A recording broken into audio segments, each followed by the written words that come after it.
We look, we buy. It is ours. Ours to consume, to sell again, perhaps to give away. More often, ours to keep. £6 for the 8. You can have that for £2. Look at these cute little tongs. Oh. Where's the evil? Tea caddy. Because they had many types of Chinese that put them in rows. We look, we buy, and we collect valuable objects. But the most valuable object of all has become the oil painting. So I have a very, very small one. The last one, that's the larger one there. How much is it? £26. Oil paintings often depict things which in reality are buyable. To paint a thing and put it on a canvas is not unlike buying it and putting it in your house. £26. I bought it this morning. The objects within the painting often appear as tangible as those outside it. Yeah, £25. You want to know what I paid for it?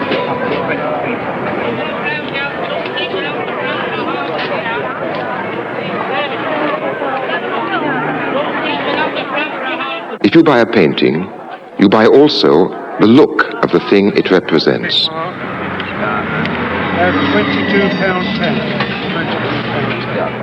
Now £11.10. And this one? Now £17.10. Isn't it silver? No, dear, silver plate. The mother of all hand. Paintings often show treasures, but paintings have become treasures themselves.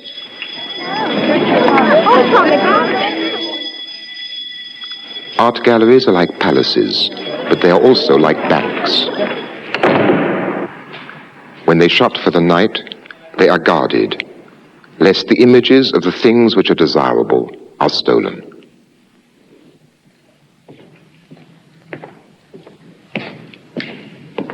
The value of paintings has become mysterious. Where, we ask ourselves, does this value come from?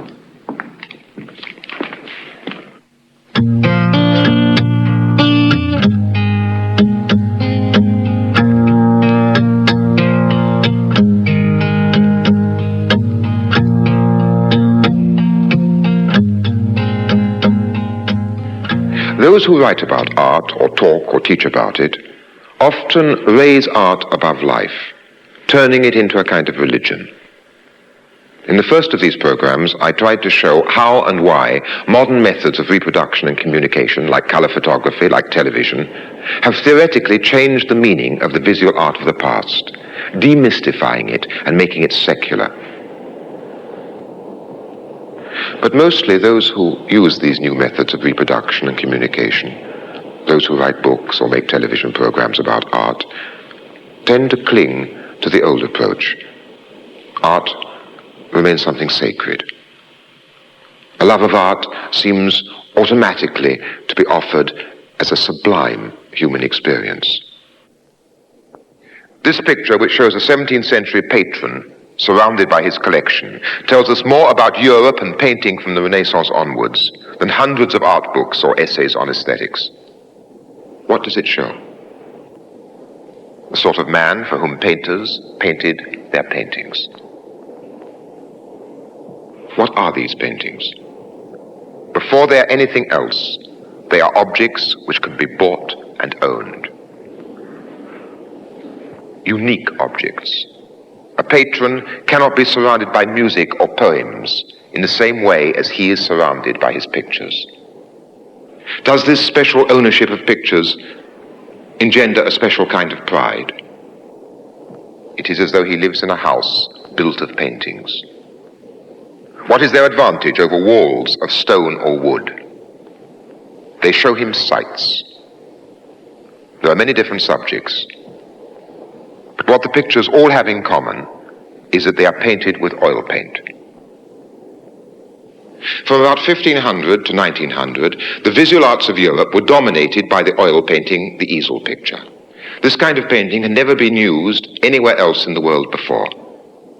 The tradition of oil painting was made up of hundreds of thousands of unremarkable works, hung all over the walls of galleries and private houses, rather in the same way as the reserve collection is still hung in the National Gallery. If, as we are normally taught to do, we emphasize the genius of the few and concentrate only on the exceptional works, we will misunderstand what the tradition was really about. European oil painting, unlike the art of other civilizations and periods, placed a unique emphasis on the tangibility, the solidity, the texture, the weight, the graspability of what was depicted. What was real was what you could put your hands on. The idea that a thing is only real if you can pick it up may be connected with the idea of taking a thing to pieces to see how it works. At the beginning of the tradition of oil painting, the emphasis on the real being solid was part of a scientific attitude. But the emphasis on the real being solid, on being what you could put your hands on, became equally closely connected with a sense of ownership. These scientific instruments were used for navigation. They were painted at the time when the world trade routes to Europe were being opened up by the heroic voyages which we learnt about in school, bringing European civilization to the rest of the world. It tends to be forgotten that these voyages were the start of the European slave trade and the traffic which began to siphon the riches of the rest of the world into Europe. Christopher Columbus wrote from Jamaica, "Gold is a wonderful thing. By means of gold, one can even get souls into paradise."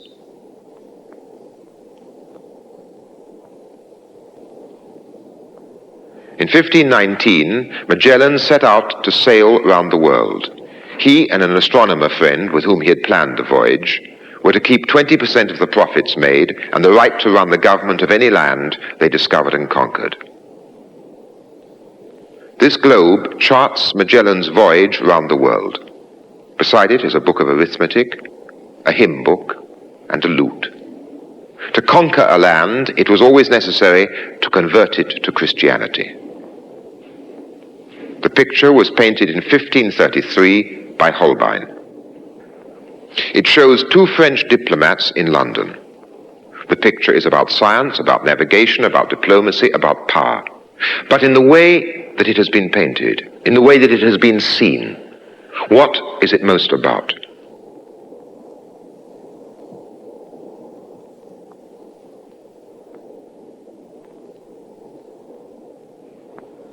There is not a surface in this picture which does not denote wealth. There is not a surface which has not been elaborately and skillfully worked.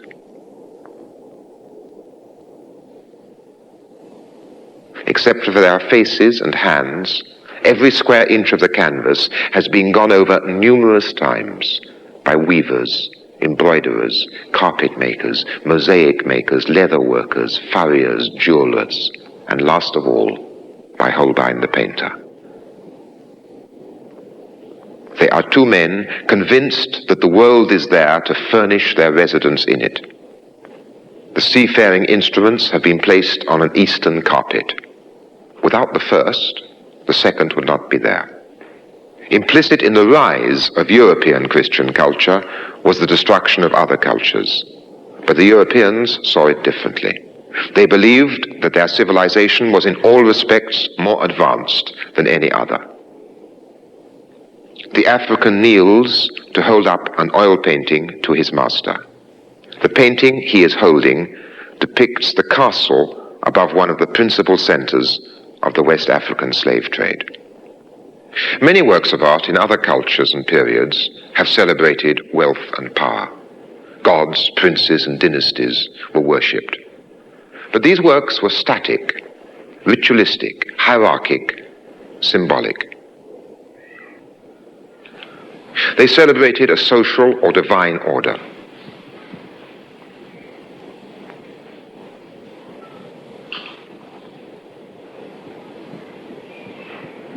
The European oil painting served a different kind of wealth.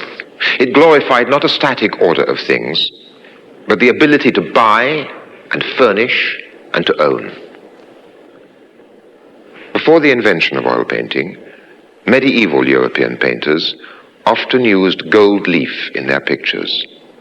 Afterwards, gold disappeared from their paintings and was only used for their frames.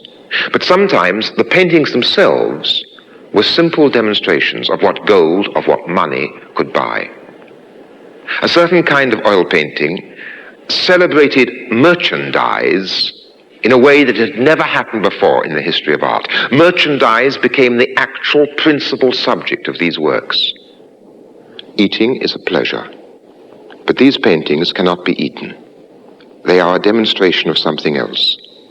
First of all, of the artist's virtuosity. Secondly, of the owner's wealth.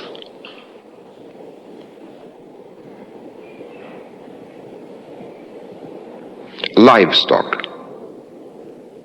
Not animals in their natural condition, but animals whose pedigree is emphasized and whose pedigree is a proof of their value, whose pedigree emphasizes the social pedigree of their owners.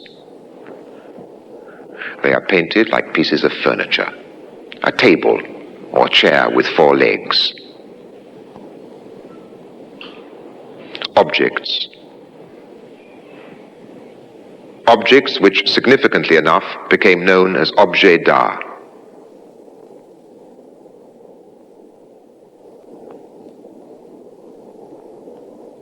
Houses. Buildings not considered as ideal works of architecture, as in the work of some of the earlier Renaissance artists, but buildings considered as landed property. Portraits were equally important. Portraits of the owners of the paintings and the owners of much else besides.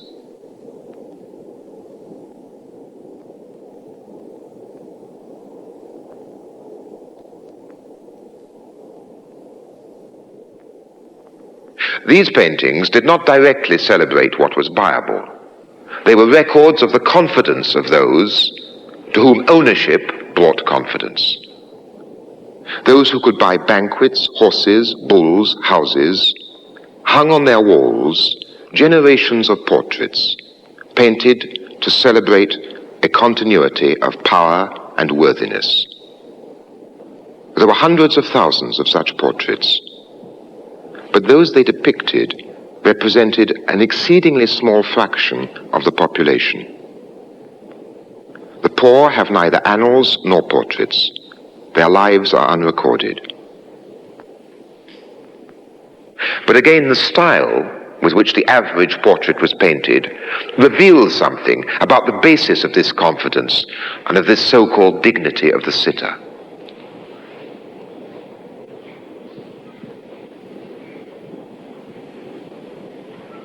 They were painted as though they were a strange mixture of livestock, furniture, and tailor's dummies.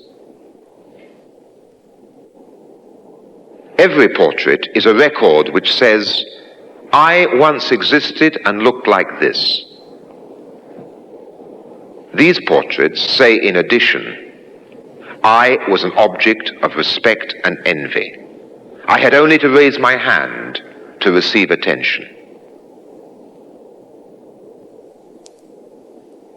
Everybody's clothes indicate social status. But the clothes and feathers and jewelry of these women make exaggerated claims. It is their clothes, not their faces, which dazzle. The faces of women in many European paintings are like the faces of swimmers in seas of silk and satin. Oil painting could paint these materials as they had never before been painted. There were also paintings whose subjects were taken from classical literature, subjects which today seem quite remote, unsubstantial, dreamlike. But this wasn't so when the pictures were bought. Classical mythology was part of the specialized knowledge of the privileged minority. And these paintings helped them to visualize themselves whilst displaying the classic virtues, making the classic gestures. The paintings were the settings for charades in which they themselves would play. The props were given, the spirit of the performance was left to the owner's imagination. The figures were like garments held out for the spectator owners to put their arms into and wear. Here, the daughters of the family dress up as Graces decorating Hymen. But the dressing up didn't have to be as literal as that. The spectator wore the clothes and played his part just in imagination.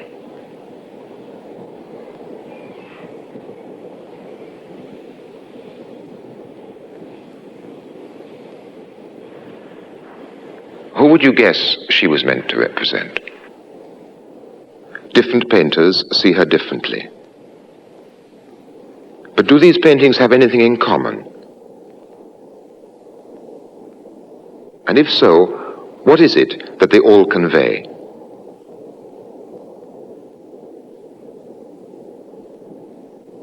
These pictures are all from the National Gallery and are all of Mary Magdalene.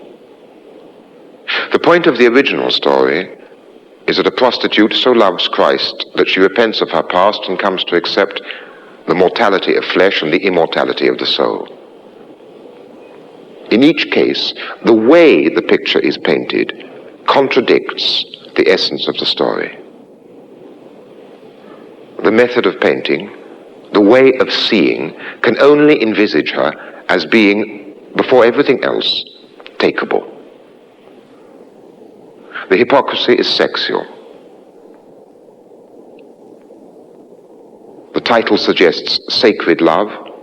The painting, with title as alibi, speaks of profane love. Alternatively, she is simply a well-dressed, eligible young woman. The tangibility of her wardrobe, the elegance of her presence is all. It's a portrait that might have been painted of her for her future husband on the occasion of their betrothal. What I'm saying applies least of all to landscape painting, or to the great late masters of landscape painting like Constable or Turner or Monet. But even there, in the development of landscape painting, the faculty of oil painting to celebrate property did play a certain role. This is what Sir Kenneth Clarke says about Gainsborough. At the very beginning of his career, his pleasure in what he saw inspired him to put into his pictures backgrounds as sensitively observed as the cornfield in which are seated Mr. and Mrs. Andrews. This enchanting work is painted with such love and mastery that we should have expected Gainsborough to go further in the same direction. But he gave up direct painting and evolved the melodious style of picture-making by which he is best known. Now look at it another way. The way I would use it for my argument.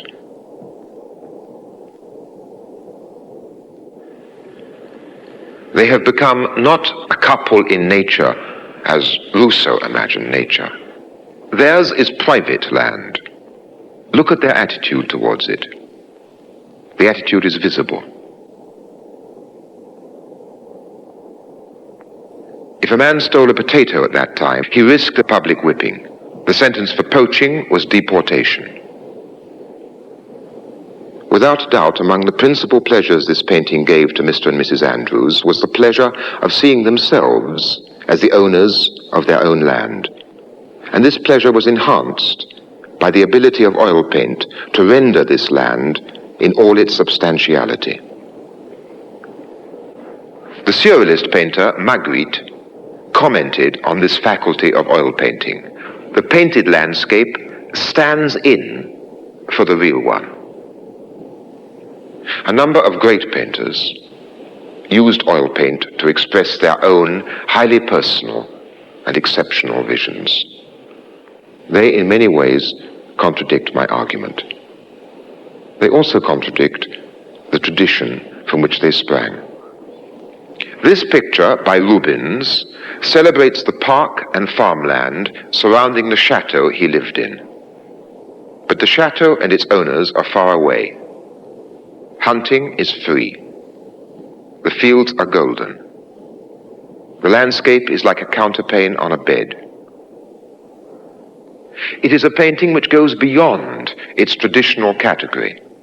It is not a painting about a castle and its lands. On the contrary, it shows a world without scarcity, a world of plenty, a world, that is, which contradicts the entire history of private property. There's a painting of a woman by Vermeer, which at first sight confirms everything I have said. It would seem to be the ideal illustration of my argument. She is weighing gold in a pair of scales, or perhaps also weighing the pearls strewn on the table. Her interest is commercial. In the way the scene is painted, the substantiality and tangibility of everything is emphasized. Everything suggests the solidity of a Dutch middle-class home. Even the painting of the Last Judgment on the wall behind her. A painting on the wall is a mark of prosperity. But go on looking.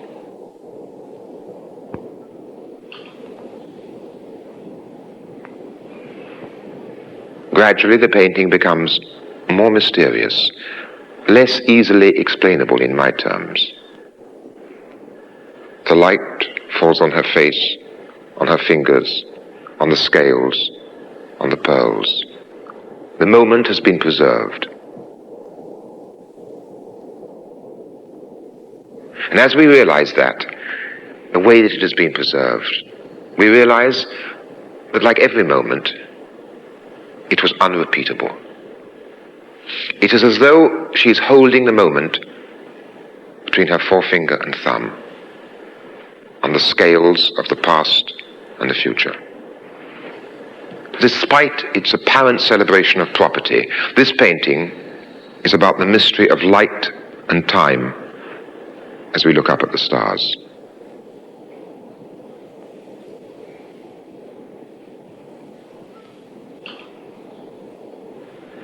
Not for one moment would I deny or belittle the significance and achievement of paintings like these.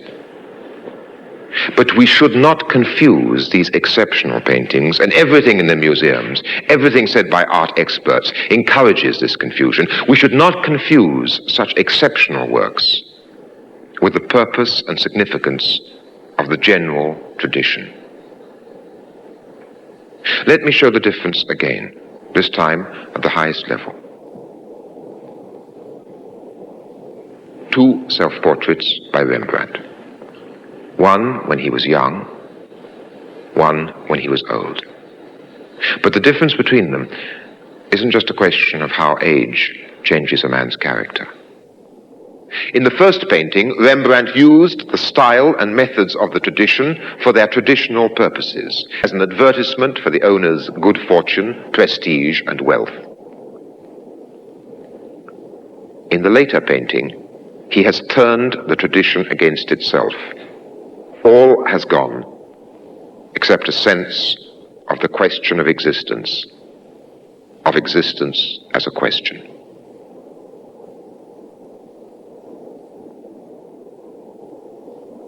Intermittently, the tradition can breed within itself a counter-tradition. But the basic values of the tradition win in the end. This painting now has a fabulous price on its head, perhaps £3 million. It has itself become a fabulous object of property. Of course, a lot more can be said about European oil painting than I have said. Yet what I have tried to show is a fundamental part of the truth which is usually ignored.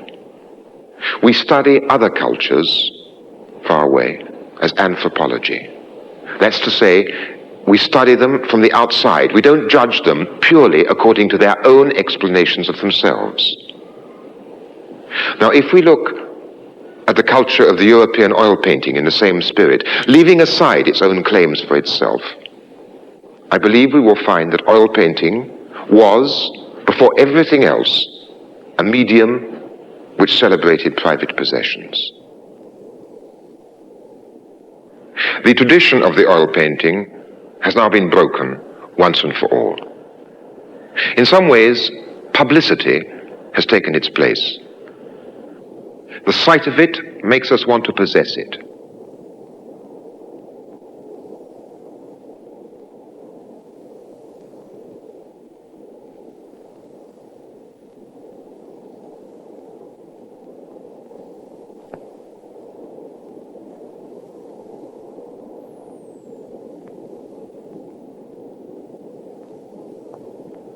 And publicity is the subject of our program next week.